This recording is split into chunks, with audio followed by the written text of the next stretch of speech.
Today is Monday the 3rd of December and we are talking to John about his father who was an airship pilot in World War One.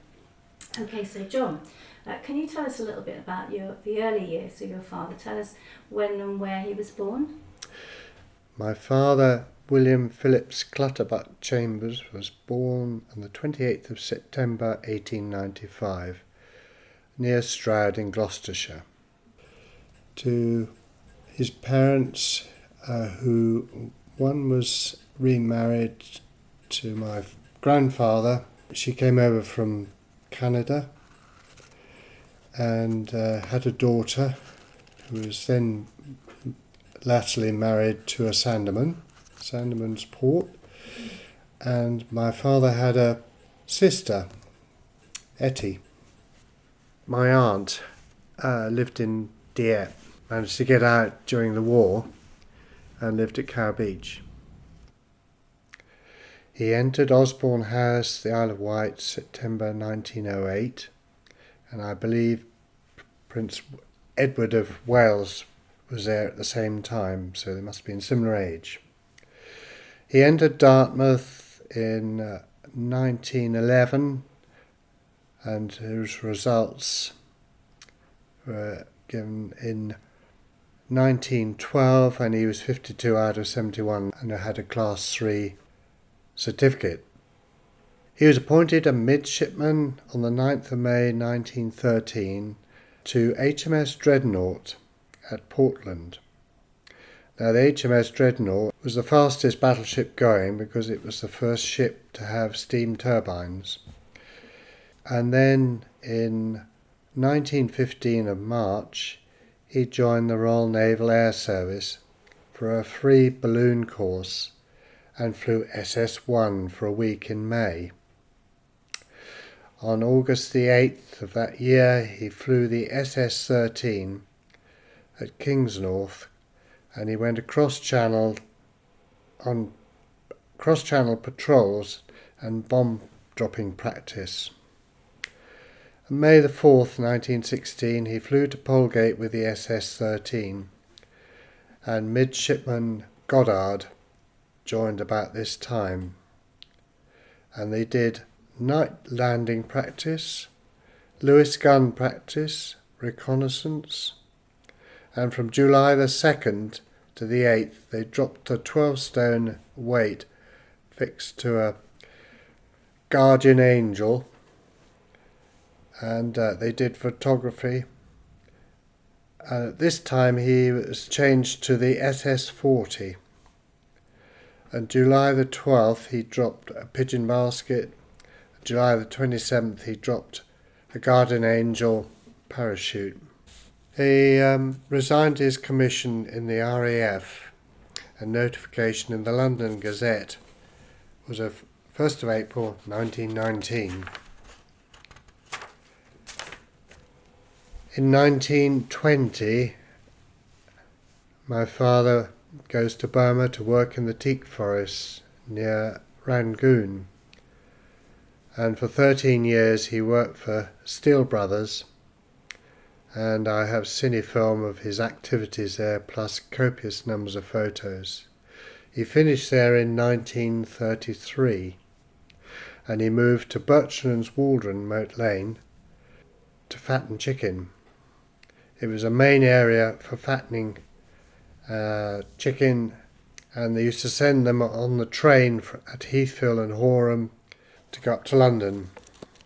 He rented this house, and in 1935 Heronsdale Manor, Moat Lane, Waldron, came up for sale, and he bought the farmhouse at Oast and 60 acres.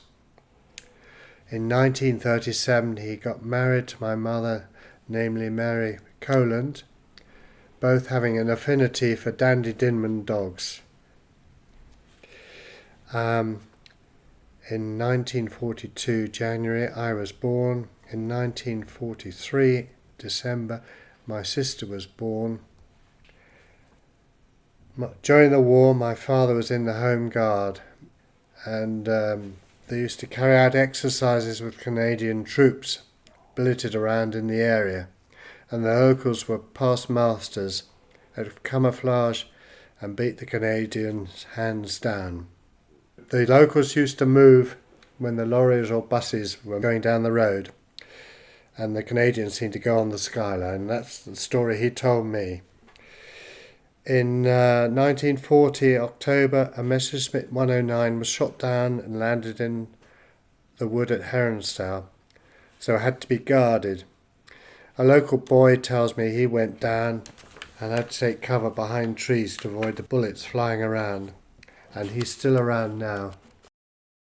August the 8th, he flew the SS-13 at Kingsnorth, and cross-channel patrols and bomb-dropping practice were carried out.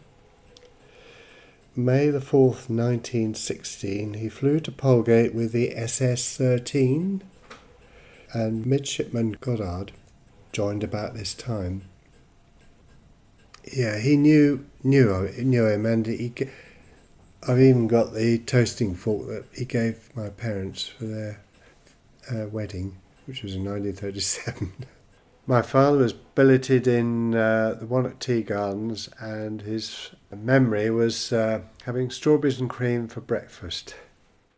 From July the 2nd on the SS-40, they dropped a 12-stone weight fixed to the Guardian Angel. An oil pipe broke 7 miles from Hythe. Free balloon to north of R.N.A. effected a temporary repair and landed at Maguire-Pitent, Maguires to Boubay. Oil pipe again broke. And then we had another trial flight and a night flight to headquarters RFC. And then they did a trial flight with a new envelope. Proceeded to drop Second Lieutenant Robbins with a parachute, but landed owing to a broken oil pipe. Dropped Lieutenant Robbins with a GA parachute from 1,600 feet,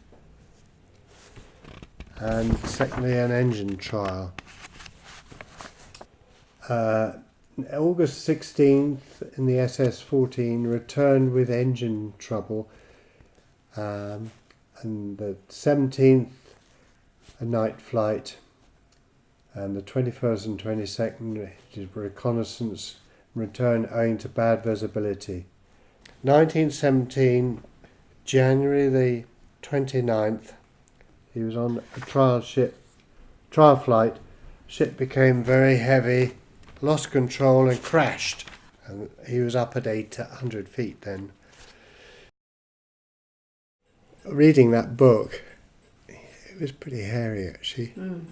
And reading all those stories of some of his mates in the beginning, it made me tingle a bit, as you say.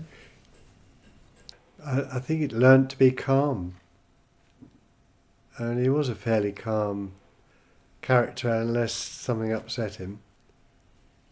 Sure. Having to go out to India and work in the teak forest was pretty hairy, with elephants and everything. He had guts to do it, that's all I know. And to fly the black ship across to the Somme on his own at night was pretty, and arrive at the right place was pretty daring, I would have thought. Especially when they had to dig down to get it in the hangar.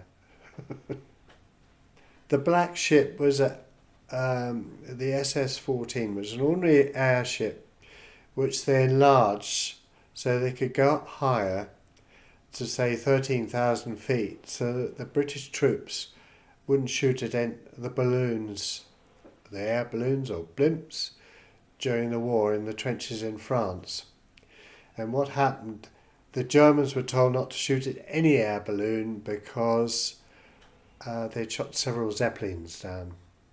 And that was the reason for going up higher. And basically it was training to send spies in across the lines during the war. I got this thing about the black ship from Goddard. And that's how I first knew. And Father was corresponding just before he died, unfortunately.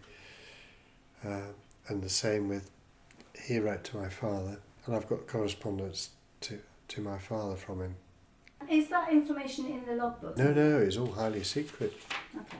Yeah, they weren't allowed, if you read there, it says they're not allowed to say anything about it. So much so that he wouldn't allow Goddard to go out with him because he was afraid, he might be killed. And Goddard was quite upset about it. There was one time when he was flying with Midshipman Goddard when the rudder got stuck.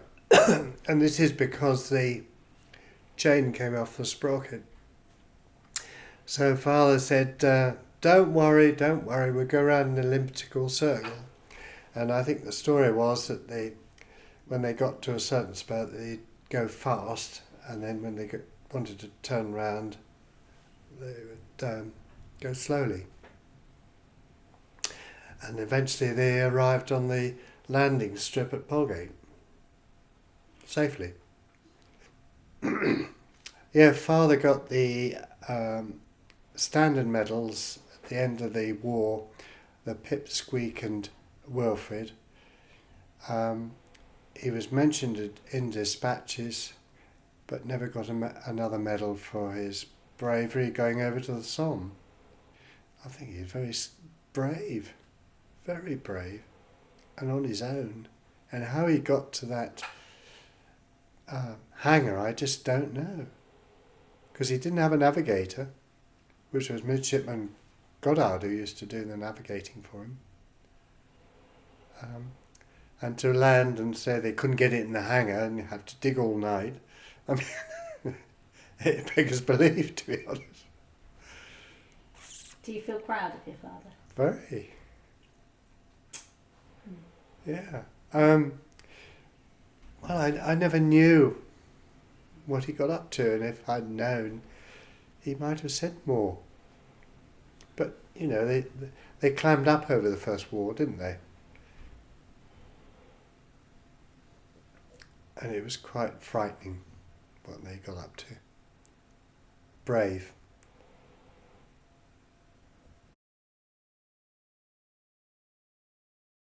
Now this is a letter from Victor Goddard, who lived at Westerham, and the date is the 27th of August 1977. It is nice after all these years to have a real excuse to writing to you. I enclose a letter which has come from a French author of a book. I enclose also a copy of my reply. I had not intended in the first place to write any account of our adventure, but in the end, as you will see, I did not keep to that intention. I am, however, unsure about the accuracy of the information. For instance, I remember that I did fly back to England in that ship on 2 occasions, but I don't recall for certain whether one of those occasions was to get the ship enlarged. Anyway, I think you collected the ship with an extra gore had been put into the top of the envelope. I do remember that you were excessively considerate towards me in doing nearly all the flying yourself. I suppose you feared that the ship might be brought down in flames on your very next flight, and you were not willing to commit me to being burnt alive. That was very decent of you. I don't think I ever thanked you properly. Indeed, at that time, I felt that I was not pulling my weight, and you were excessively presumptuous, that you could not do the job better than I. That was very narrow-minded of me and singularly ungrateful. Please accept this very belated recognition of your kindness. Had we both known that the Germans, having had 5 of their own Zeppelins shot down by their own guns, had issued the very stringent instructions against the attacking of any airship of whatever nationality, lest it could be one of their own ships. We were much more secure on their side of the lines than we were on our own side.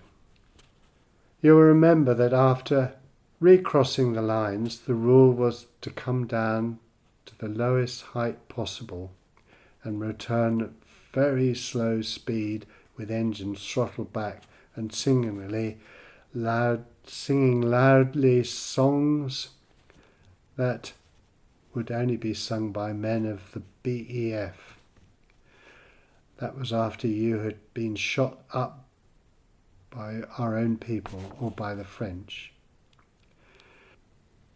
My final remark in my reply to Larat, before the PS could be misunderstood, I thought you deserved at least an MC or a DFC for all the work you did.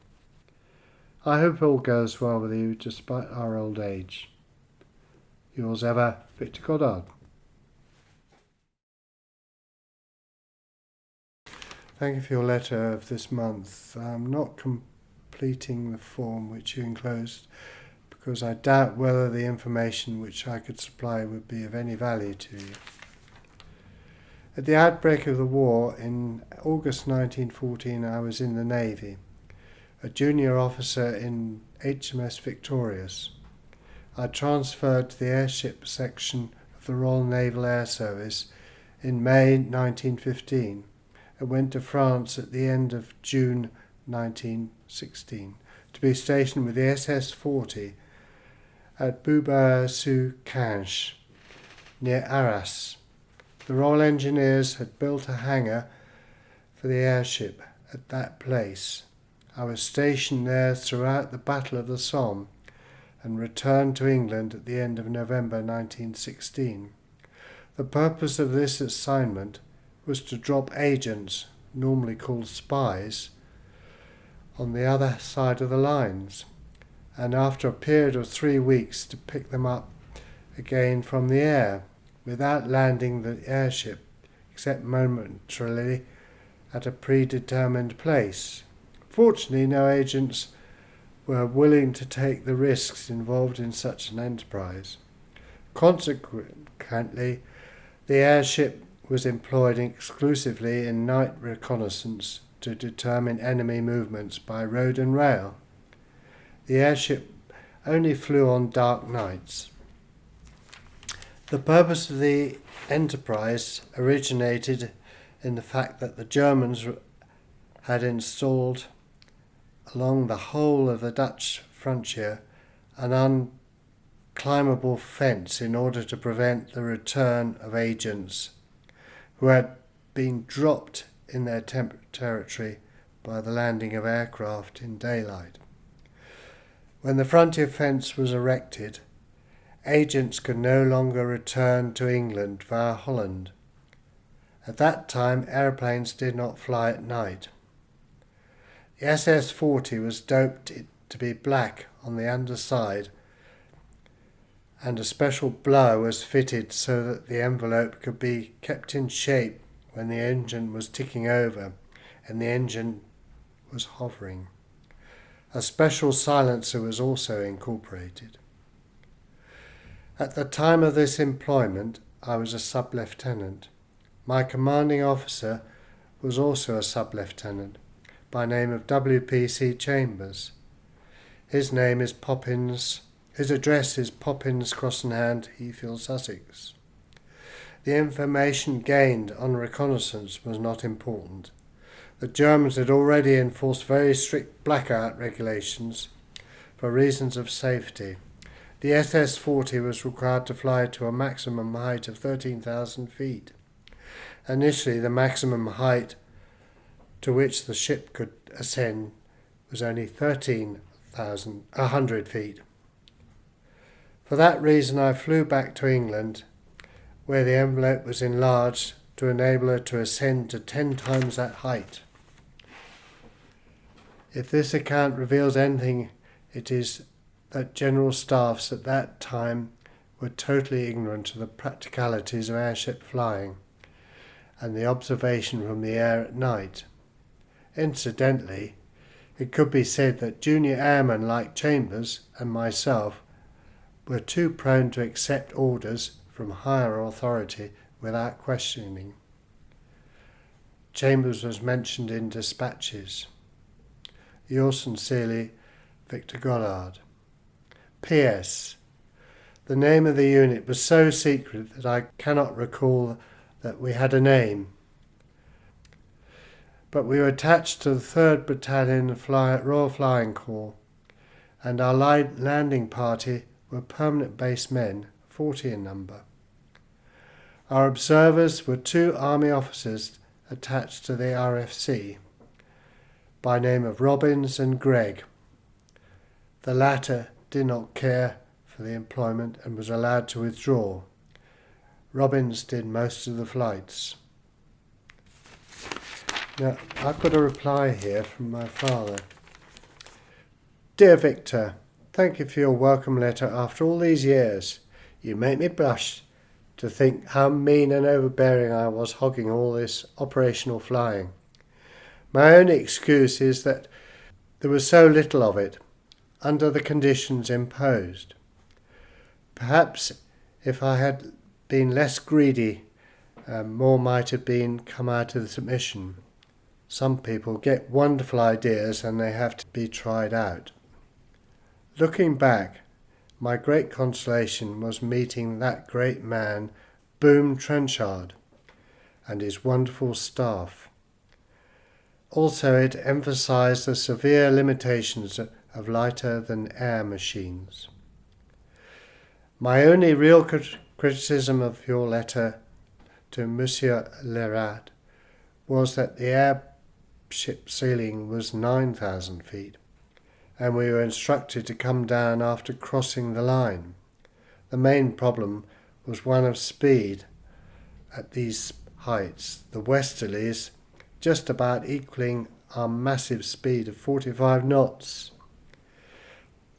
One other point, the engine, a green copy of the Maybach, which won the Daily Mail prize of £1,000, was magnificent, and without it, little would have been accomplished.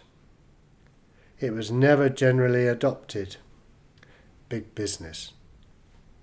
I wrote an inadequate letter of our exploits for the Battle Mag's final number in January 1919, and if you wish, it will send you a copy when I can find someone to copy it out.